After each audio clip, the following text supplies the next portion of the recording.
Guys, holy smokes, Elon Musk is dropping the hammer once again as the feud between him and President Trump spark a large debate because the big, beautiful bill has now officially passed the Senate. Elon Musk is talking about starting a new party. President Trump is talking about deporting Elon Musk. RFK Jr. is out here defending the bill along with Scott Bessent, who says that Elon Musk doesn't know what he's talking about and that he should just stick to building rockets. It is all incredibly intense. So all hell does really seem to be breaking loose once again. So let's go ahead and share everything, talk about everything, share some perspectives, and hopefully find a little bit of clarity in this incredibly intense moment. So let's go ahead and jump right in. Also, guys, if you like having conversations like this, if you think they matter, please consider liking and subscribing. It really does make a huge difference. Okay, let's go ahead and jump right in. There's a lot here. Elon Musk has almost been tweeting nonstop since yesterday talking about this, and to see all this develop in tweets is kind of absurd. So yesterday, Elon Musk wrote this saying, if this insane spending bill passes, the America Party will be formed the next day. Our country needs an alternative to the Democrat-Republican uniparty so that so that the people actually have a voice. This has been seen more than 45 million times. Absolutely absurd. But you know what I also want to highlight here? This comment by Bricksuit is actually incredibly accurate. And I think this is a good argument as kind of to oppose what Elon Musk is saying. He wrote, this would run the risk of splitting the GOP and allowing the Democrats to take the House in 26 and possibly the presidency in 28. The Democrats would then destroy you, as you have previously said they would. You might even have to move all your launches out of the US. So Elon, there's a lot at stake here for Elon Musk as a person, to his businesses. But if anything, that's just a testament to how committed he is to essentially this crisis that he is believing this to be. Elon Musk later on wrote, it is obvious with the insane spending of this bill, which increases the debt ceiling by a record $5 trillion, that we live in a one-party country, the Porky Pig Party in all caps. He continues and writes, time for a new political party that actually cares about the people. So this is good news for the people who are genuinely sick of the Republican Party, they're sick of the Democratic Party, and they're trying to have a new expression of modern politics. Could it be the American Party? You know, a lot of people like Robert F. Kennedy Jr., who ran as an independent, this actually seems like an incredibly interesting take. So I don't know, there's probably going to be a lot of people who are watching this who might be interested in that. Later on last night, he wrote this saying, hitting the debt ceiling is the only thing that will actually force the government to cut waste and fraud. That's why the debt ceiling legislation exists. 17 million views. And this is whenever things start getting a little spicy. Get ready. Not this one. This one's pretty mild. But he wrote, all I'm asking is that we don't bankrupt America, in response to someone named Dave Lee, who wrote, just to rein in spending and the Republicans could keep Elon on board. Elon Musk in this tweet really doesn't seem like he's asking for a lot, although, you know what? There are no popular ways to really cut funding. All right, as someone's gonna get hurt. Some social nets are going to be eliminated or cut drastically. So what Elon Musk is proposing is definitely a challenge, to say the least. And this is when things took a super wild turn. This is whenever he's essentially promising that anybody who votes for this bill, or Republicans specifically, they should expect to get primaried. Check this out. He wrote, every member of Congress who campaigned on reducing government spending and then immediately voted for the biggest debt increase in history should hang their head in shame, and they will lose their primary next year if it is the last thing I do on this earth. Elon Musk out here dropping the big P, the primary, all right, dropping the hammer. This is absolutely nuts. And now you're probably wondering, well, what's going on in DC? What the heck are they thinking out there? Well, check this out. Here is what Scott Bessent is saying, pretty much roasting Elon Musk dry, but also making some good points. Check this out. Taking advantage of the system. We're going to put in a work requirement, and we're just trying to get the levels back to where we were pre-COVID, which I don't think anybody disagrees with. Elon Musk says this: it's obvious with this insane spending bill, increases the debt ceiling by $5 trillion. We live in a one-party country, the Porky Pig Party. Time for a new political party that actually cares about the people. And he's probably going to start one if this passes. What's your reaction? You guys famously tangled in the White House. I admire Elon's leadership on rockets. I will take care of the finances. So do you feel as though he says the $5 trillion added to the deficit? You don't agree? I don't agree at all. Let me tell you why. Because this bill will set off growth like we've never seen before. The CBO projections only project 1.8% per year growth, which is substantially below what we saw in President Trump's first term. And I think we are going to see big acceleration here. And once you see the growth trajectory change to an upward bias, the bill more than pays for itself. You know, we could be in surplus. So let's talk about the trade. There we go. Our Treasury Secretary saying that we could actually be in a surplus once you see the growth trajectory.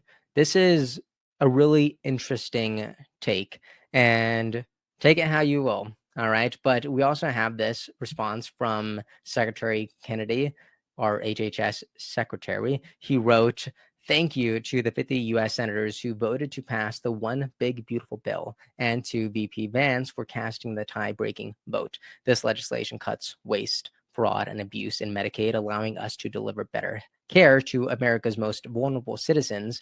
And I look forward to the House passing this bill quickly so President Trump can sign it into law."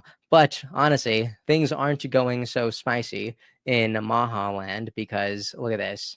We actually have a response from Anna Matson saying, "The Kennedy I supported was against giving my generation the bill for the government's reckless spending."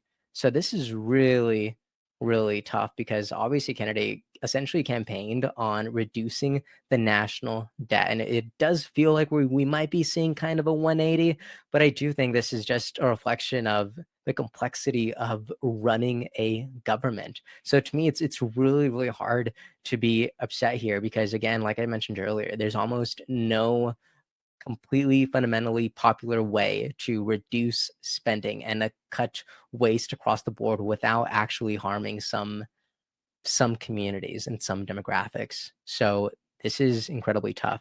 And here is RK Jr. once again defending the bill. Check this out. I know that you feel strongly about the Big Beautiful Bill.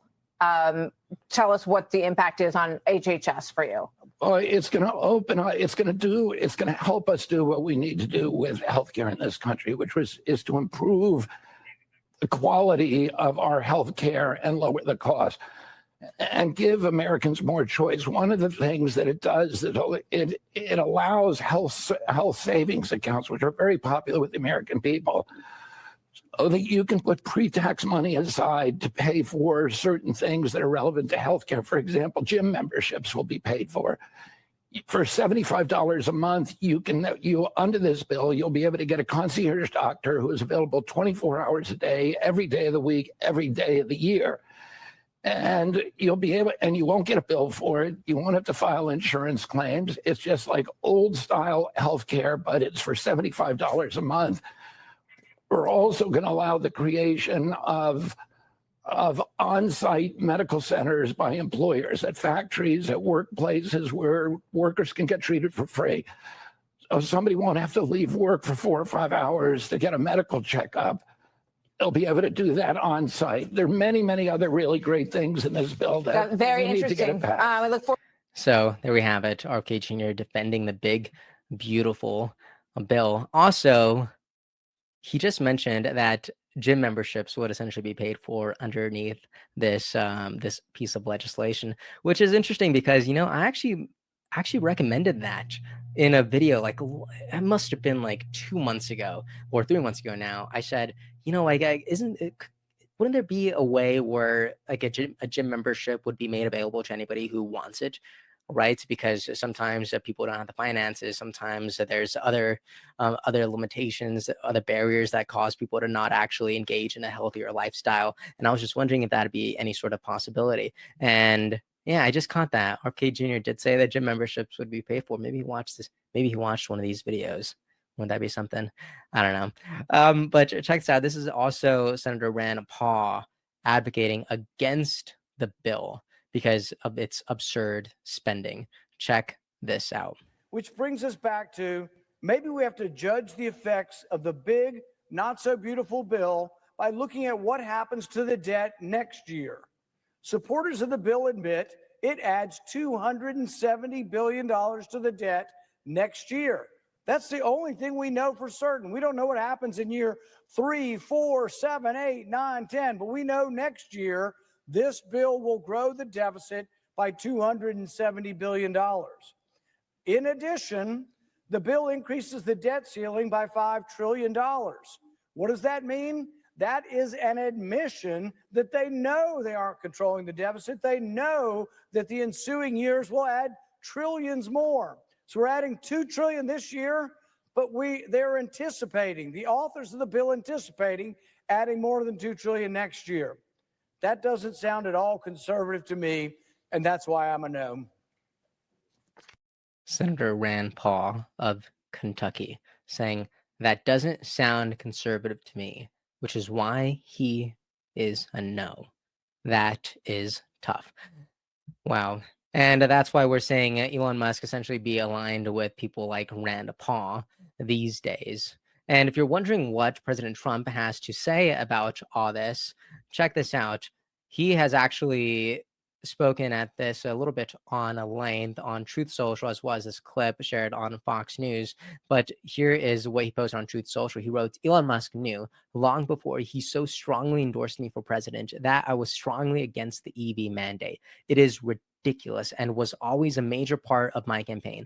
Electric cars are fine, but not everyone should be forced to own one. Elon may get more subsidy than any human being in history by far. And without subsidies, Elon would probably have to close up shop and head back home to South Africa. No more rocket launches, satellites, or electric car productions. And our country would save a fortune. Perhaps we should have Doge take a good hard look at this. Big money to be saved. President Trump, our commander-in-chief on Elon Musk. And later, he's also seen as he was asked if they were going to deport Elon Musk. And maybe this was a little bit humorous, but a little, I don't know, a little spicy nonetheless. Check it out. The rest. We got a lot of hostages back, but we're going to talk about that. I don't know. I think we'll have to take a look. We might have to put Doge on Elon. You know what Doge is? Doge is the monster that might have to go back and eat Elon. Wouldn't that be terrible? He gets a lot of subsidies, Peter. But Elon's very upset that the EV mandate is going to be terminated. And you know what? When you look at it, not everybody wants an electric car. I don't want an electric car. I want to have maybe gasoline, maybe electric, maybe a hybrid, maybe someday a hydrogen. If you have a hydrogen car, it has one problem. It blows up, So I'm going to give that one to Peter. I'm going to let Peter fess it up. So there we have it. President Trump saying that they might have to send the Doge monster after Elon Musk. So there is a lot of takes going back and forth from Rand Paul advocating against this spending because it is absolutely ridiculous and monstrous, much like the monster that President Trump just mentioned. But then you have people like RK Jr. suggesting its positive impact in healthcare, which could all be true. And then you also have people like Scott Bessent saying that the rise in terms of the economical impact that it does have could actually benefit the country even further. And we could actually be looking into an upswing, a surplus. Could that also be true? So I do think the real question is, what do you think is going to happen? It just got passed by the House, got passed by the Senate, and now it's going to go back to the House. And what do you think? Do you think it'll pass? Do you think it'll be signed into law by President Trump?